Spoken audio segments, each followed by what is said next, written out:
Yo, what's up mga ka-idol? Good morning. Ngayon mga ka-idol, nandito naman tayo sa area, construction site. Yung backhoe operator natin mga ka-idol, oh.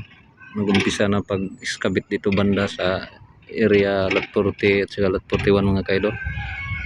Kasi patayuan dito ng hangar, building. Katulad yung ginagawa dito sa lot 37. Ayan mga ka-idol, yung hangar na yan, structural, hindi sa kumpanya namin yan.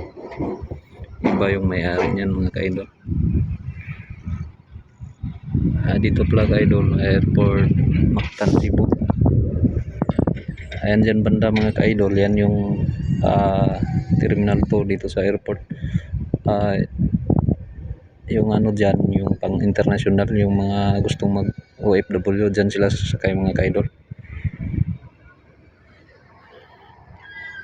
Yung backhoe operator natin mga ka-idol, oh. Continue to sa clearing soil. Maganda dito mga ka-idol kasi may tangke sa tubig. Ayan, may departure ng aircraft na maliit ka-idol. Daming tabon mga ka-idol.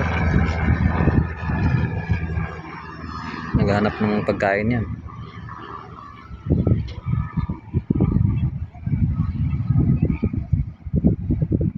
Grabe init dito sa area Mactan Airport mga ka-idol. Parang nasa abroad ka rin. Pagkalawak dito mga ka-idol, oh. Ang init lang. Balik-balik sila mga ka-idol, oh.